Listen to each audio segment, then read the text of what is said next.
Thank you for listening to the Golden State Media Concepts Basketball Podcast, where we discuss all the news in the world of basketball, NBA, college, high school, whatever it may be. My name is Ben Brown. Once again, thank you for listening and joining me here on the show today. It is another great day. It is Friday, March 10th. We are 2 days away from Selection Sunday. I am definitely looking forward to this Sunday, looking at the NCAA tournament. I'm one of those guys that only fills out one bracket because I believe if you're doing more than one, you're kind of cheating the system. Nobody's going to fill out a perfect bracket anyways. You might as well fill out one, go with what your gut instincts are, pick some upsets because there's always going to be them. Although you can't always predict them, there's going to be upsets, so pick them and just kind of go with what you feel and what you believe. I'm going to be filling mine out probably Sunday night, maybe Monday morning. Definitely excited for the NCAA tournament. It's my favorite thing in sports. Thursday and Friday, and even the weekend on Saturday and Sunday ought to be fantastic. So, nevertheless, we'll wait to talk about college basketball for just a little bit. We're going to start off in the NBA as we always do, talking about games last night as well as previewing this weekend's games, Friday, Saturday, and Sunday. So let's talk about last night. First of all, we have the Clippers and the Grizzlies. The Clippers go on the road to defeat Memphis 114-98. CP3 had 19.7 assists and 4 rebounds. Marc Gasol 20 points, 5 rebounds, 5 assists in the loss. The Blazers go to overtime to defeat the Philadelphia 76ers 114-108. Big win there for Portland as they battle for the 8th seed in the Western Conference. Jusuf Nurkic in the victory for Portland. 28 points, 20 rebounds, and 8 assists. Dario Saric in the loss for the Sixers. 28 points and 9 rebounds. Good game there from Saric. The Lakers win on the road against the Phoenix Suns 122-110. And D'Angelo Russell had 28 points in the victory. And now let's get to the two bigger games of last night. Start off with the Oklahoma City Thunder. They defeat the San Antonio Spurs 102-92. Russell Westbrook gets his 31st triple-double of the season. That is second most all-time in a single season. It ties him with Wilt Chamberlain. Of course, Oscar Robertson had 40, I believe. Russell Westbrook needing 9 more to accomplish that. I'm sure he will break that record for having the most triple-doubles in a single season. And then really it depends on me for the MVP if he's going to average a triple-double or not. I feel like if you do something that only one other person in the history of the league has ever done, you probably need to reward that person with the Most Valuable Player award. Although I do think that James Harden's probably a better candidate for me. You have LeBron James, who's having a fantastic year, averaging 26, 8, and 8. Kawhi Leonard, what he's doing defensively and offensively has been fantastic as well. So it's going to be interesting. I feel like this is one of the closest MVP races we've had in the NBA for a while, and I think it's going to be really interesting to look at who is going to come out on top on that. But nevertheless, Russell Westbrook did have 23 points, 13 rebounds, and 13 assists last night. Only 3 turnovers as well, which is kind of low for Russ. He did shoot 7 of 21, so not the greatest, but his team does get it done and get a 10-point victory. The Spurs were coming off of a back-to-back.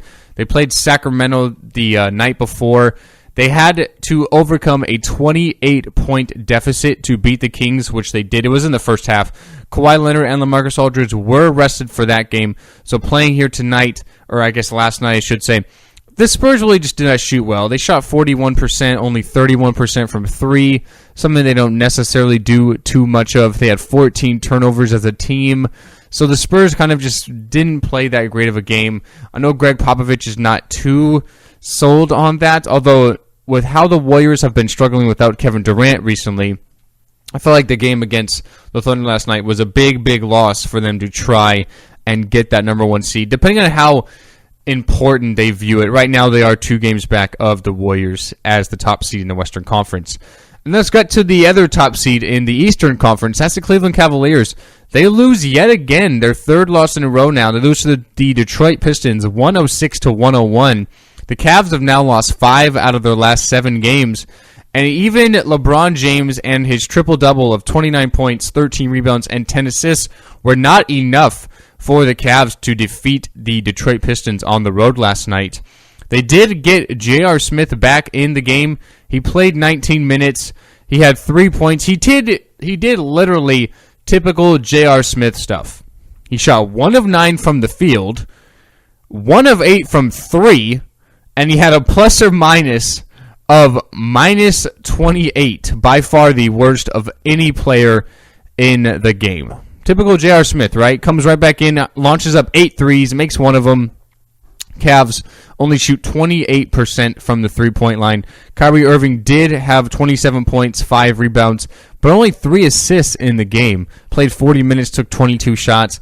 Not really distributing the ball at all. He only had 3 assists, as I said. So the Cavaliers now, I guess you can say because the Celtics are struggling as well, it's not too bad. They still have a 2-game lead in the Eastern Conference, but in their last 10 games are 5-5, and they've lost 5 out of the last 7, currently on a 3-game losing streak.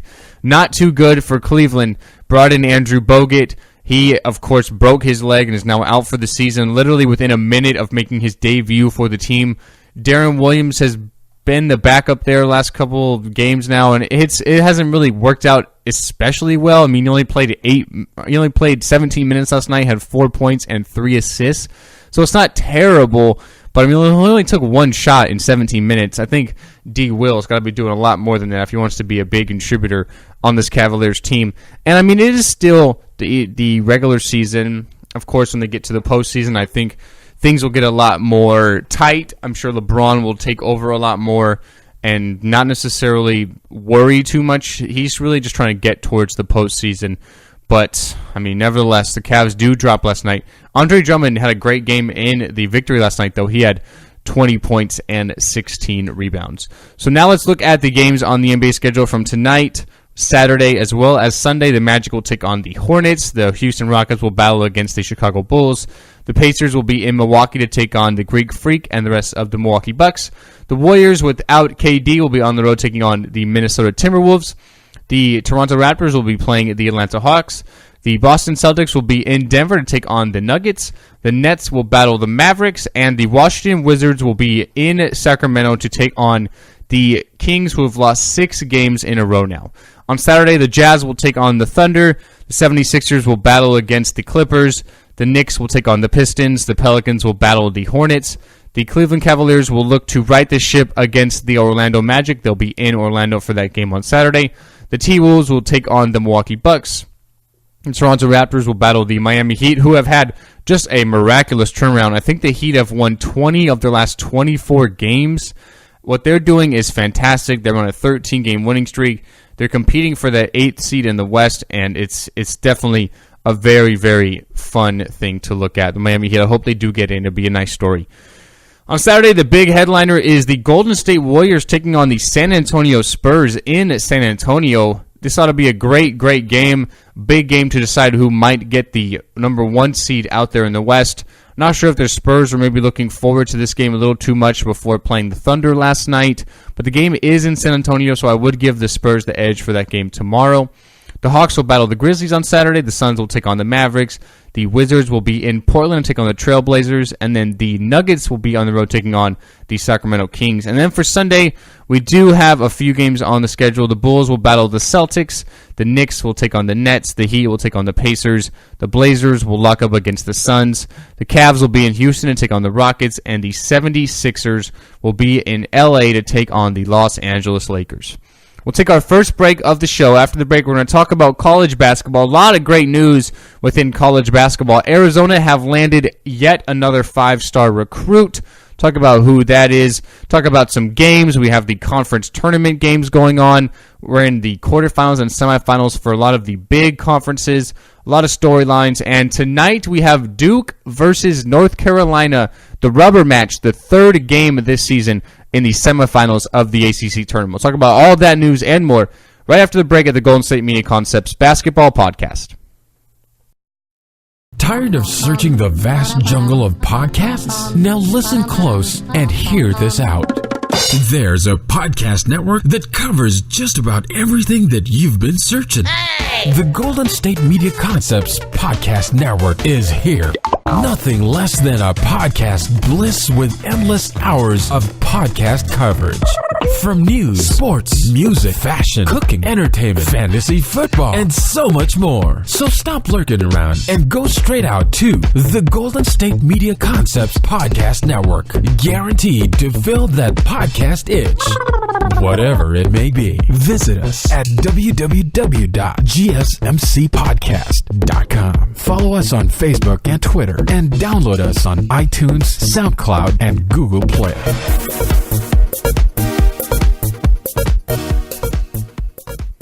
Welcome back into the Golden State Media Concepts Basketball Podcast. We're talking some college basketball conference tournaments. We have the big conference tournaments. We have the ACC, the SEC, the Big Ten, the Big 12. A lot of these are in the quarterfinal and semifinals of their respective tournaments. It's going to be really fun to see what happens because we have a lot of bubble teams. We have a lot of bubble teams that are close, maybe needing some more wins. Teams potentially like Michigan, teams like Michigan State in the Big Ten. Seems like maybe Michigan State, in order to keep their 19 year in a row in the NCAA tournament streak going on, they might need to win it all in the Big Ten, and they're playing fantastic. They're going to be taking on Minnesota today in the quarterfinal. Minnesota, a team that only had one more win within conference play than did Michigan State, so it's another very winnable game for the Spartans. They're really going to need that going in order to advance and get into the NCAA tournament. I'm sure there will be a little bit of biasness towards Michigan State when the committee looks at who gets in, some of these maybe last four teams, if they believe they're on the bubble, on the fringe. It is close. Some of the other storylines, as I mentioned, we do have Duke and North Carolina, the third matchup tonight, renewing their rivalry. It is in the semifinal of the ACC tournament because Duke did defeat number 10 Louisville 81-77 last night, and then UNC absolutely rolled right through Miami 78-53.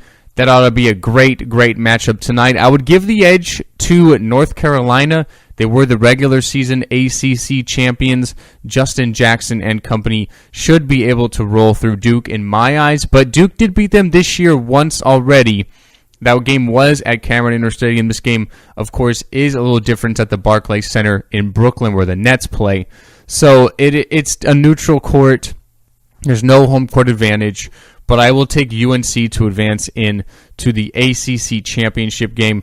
They will be taking on the winner of the Florida State game and the Florida State Seminoles. They'll be playing later today to advance into the ACC championship game after their victory last night against Virginia Tech. They won 74-68. The number 16 Seminoles got 17 points out of Deion Bacon.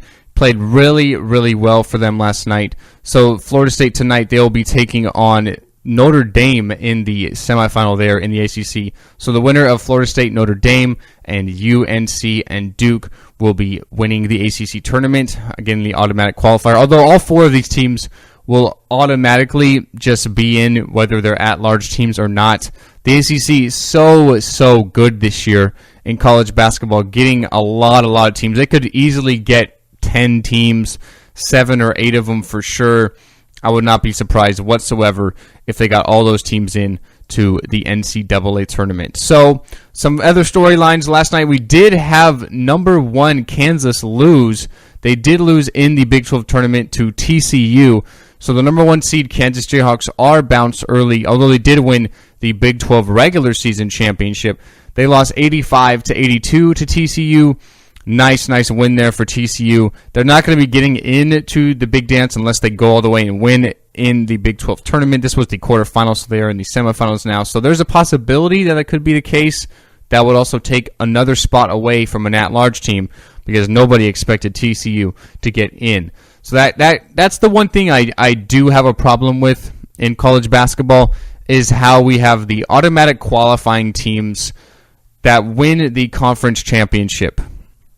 There's teams like these mid-majors that the only shot they have to get in to the big dance is to win their conference championship tournament. And I really don't agree with that. We have this debate every single year because what are you telling these kids matters in the regular season? You're telling them literally nothing matters in the regular season. because no matter how good you play, whatever happens in the conference tournament is all that matters. I'd much rather see the team that wins the regular season championship, the automatic team into the big dance. But the problem is money.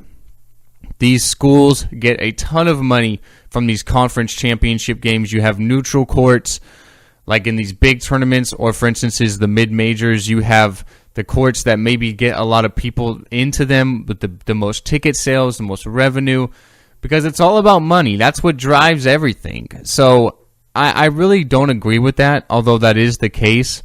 It is really, really unfortunate that the teams that win the regular season championship don't get in if they don't win their conference tournament, because you're telling them all that really matters is these last few games, the games that matter in the conference tournament, because the regular season doesn't really mean anything. You could be as good as you want or as bad as you want, and it won't make a difference whether you get into the tournament unless you win that conference championship tournament, which is really, really unfortunate. I don't see it changing anytime soon because, I mean, there's too much money in it. And even the NCAA tournament, there's a ton of money in it. I would maybe even prefer to see the best 68 teams in general in the conference, or I'm sorry, in the NCAA tournament, because you get a lot more competitiveness, although it doesn't make as much storylines as the upsets and the mid-majors making the deep runs and all that fun stuff. But it might just make it look for even a better situation. So when you're looking at tonight in college basketball, we still have the tournaments, of course. You have number 12 SMU taking on East Carolina in the American Athletic Conference quarterfinal. Michigan, they are making a lot of headlines because they're having to wear their practice uniforms to play these games. So when they were getting into Washington, D.C. at the Verizon Center where the Washington Wizards play is where the Big Ten tournament is being held. When they were flying in, their plane skidded across the tarmac, and like everything's okay, but their plane kind of like not necessarily crashed, but had a little incident there. And their luggage is being forced to stay on the plane while an investigation is going on. So Michigan are having to wear their practice uniforms during games. Last night didn't make much of a difference because in the second round of the Big Ten tournament they did defeat Illinois. But it's going to be a lot tougher tonight as they take on number 13 Purdue and Caleb Swanigan and company. The big man, Caleb Swanigan for Purdue, is averaging 18 points, 12 rebounds, about 3 assists. Going to be really, really tough there. Number 8 Kentucky played Georgia in the SEC tournament quarterfinal. Number 2 Villanova will take on Seton Hall in the Big East semifinal out there at MSG in New York. Number 24, Wisconsin will battle against Indiana in the quarterfinal of the Big Ten. We have number 23, Iowa State against TCU in the semifinals. Have to see if TCU can pull off another upset there in Missouri. We have Duke and North Carolina, of course. Number 17, Florida taking on Vanderbilt. Number 15, Cincinnati against Tulsa. Northwestern could be making history on Sunday, and quite honestly, I think they will. It will be their first ever time getting into the NCAA tournament in school history. Yesterday, they defeated Rutgers 83-61 in due part to a 31-0 run in the first half. You'd imagine that a team like Rutgers, which is not the greatest, but you'd imagine they would somehow get fouled driving to the basket or maybe get a shot to fall or a rebound falls right to you or something to stop a 31-0 run. But that was the case with Northwestern. Out there in the Pac-12 on the West Coast, really excited here for the semifinal matchups. We have Cal and number 5 Oregon. Cal, a true bubble team right now. If they could top number 5 Oregon and get into that Pac-12 title game, that'd be a huge, huge step in the right direction if they want to try and get in to the NCAA tournament. The other semifinal matchup will be UCLA against Arizona. These two teams split the season series in each other's home courts, so the third matchup here ought to be a doozy. We have Kansas State against number 11 West Virginia in the other semifinal of the Big 12 title game. And it's really just about it. I mean, the other games I mentioned already, UCLA and Arizona and Notre Dame and Florida State. So a lot of great storylines here in college basketball. Always really, really excited. Sunday ought to be great. On Monday on the show, we're definitely going to be debating the bubble teams, who got in and who didn't, who should have got in, who should have not got in. Break down the tournaments, break down some of the potential upsets come Thursday and Friday. It's going to be really, really great, and I am very, very excited for the NCAA tournament. But we'll take our last break on the show. After the break, we're going to talk about news within basketball. I teased it a little earlier. Arizona landed yet another 5-star recruit. We have DeMarcus Cousins and the whole New Orleans Pelicans thing going on. Were the Kings maybe a little smart to trade Cousins? It's still early, but we'll talk about that and more right after the break here at the Golden State Media Concepts Basketball Podcast.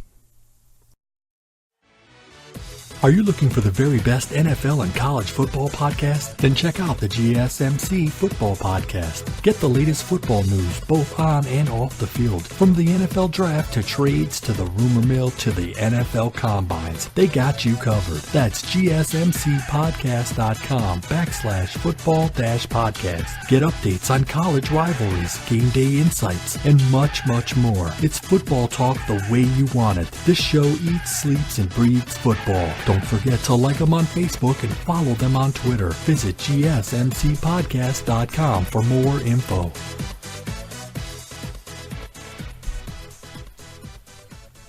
So Jared Dudley of the Suns and newly acquired point guard of the Washington Wizards, Brandon Jennings, were each fined $35,000 for their role in an altercation on Tuesday night's game in Phoenix. The Wizards did win that game 131-127. So basically, Dudley was fined for escalating an altercation. He confronted a headbutt towards Wizards Jason Smith after Smith knocked down the Suns' small point guard Tyler Ulis with a hard screen. And then Jennings was fined for making menacing gestures during that incident. So video replay showed Jennings imitating that his fingers were a gun. Both players were ejected in the first quarter of this game, so they've each been fined $35,000. And another guy who's been fined that, honestly, he literally just donates to the NBA seemingly every single month. And that's DeMarcus Cousins.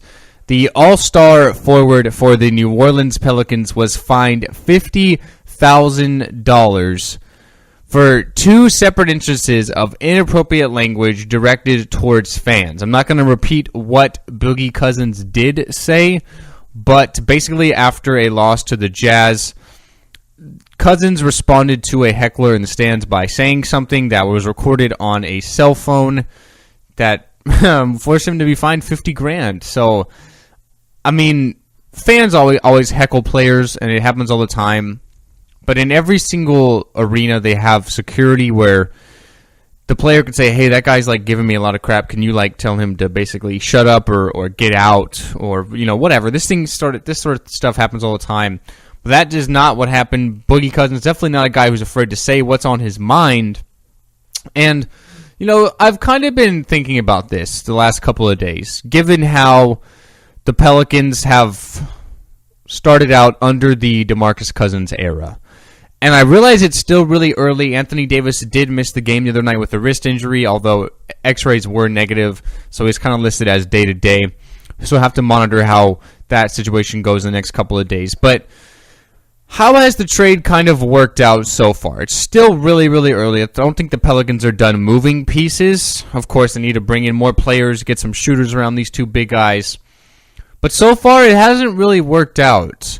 I mean, the Kings have lost 6 games in a row after winning their first game without DeMarcus Cousins. And you'd imagine that they would lose a lot of games given the fact that they're simply just not a good team. DeMarcus Cousins was head and shoulders above their best other player on the team, which in mind is probably Darren Collison right now. And they're just simply not a good team. They started fresh without Cousins. The regime kind of changed model, try to get some young pieces, get a higher draft pick, and kind of just start to develop this team at the start of next season. The summer is really what they're looking forward to. And for the Pelicans, kind of the other way around, trying to obviously push towards making this team relevant again and building pieces around Anthony Davis and now Cousins. But it's still really, really early, as I mentioned. But it hasn't really worked out so far. The Pelicans have won 2 games since making the trade, one of which DeMarcus Cousins was suspended for after picking up his 18th technical foul against the Oklahoma City Thunder. So it got me wondering, and I realize it's really early and I'm not going to jump to any conclusions, but maybe the Kings were right to trade Cousins? Not necessarily that they got everything they should have gotten back in return, because I don't think they did, but the fact that he kind of fits that player role where maybe he can't ever win. He can't ever win because people can't get along with him. He's too much of a distraction. That they're never going to succeed. I guess there's a chance that could be the case. Like I said, it's still really, really early. The Pelicans are still, I guess you can say, technically battling for the 8th seed, although they're even behind Sacramento in the standings right now at 25-40. The Kings are 25-39. They're 4 games back of the Nuggets are the Kings, and 4.5 are the Pelicans of the Nuggets. So I don't think either team will make the playoffs, and they'll both have lottery picks. So as far as the Kings, maybe they were right to trade him. Not that they should have gotten what they did for him, but the fact that he just maybe not be able to be one of those guys that you can build around and win with.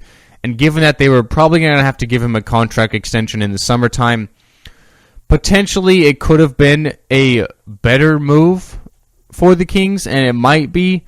But the jury's still out. It's still really, really early. You have to give these guys some time to adjust to each other, to learn and adapt and build pieces around each other. So I guess we'll really see maybe even like the All-Star break next year if they can really turn it around and have some relevancy in New Orleans and build towards a playoff spot and get some more pieces around these 2 towers they have. Then potentially it could be a good move. But right now, it's not really starting out great. The Pelicans have lost 2 in a row. They've only won 4 of their last 10 games, and only 2 in the Cousins era, one of which he wasn't even a member for. So it's not really doing too well for the Pelicans right now. But before we take our goodbye, where Draymond's getting a little bit, you want to make advances. You make things more entertaining. Why would you change it back? It's only for a half, though. It's not like they did it for the whole entire season. It's only for one half.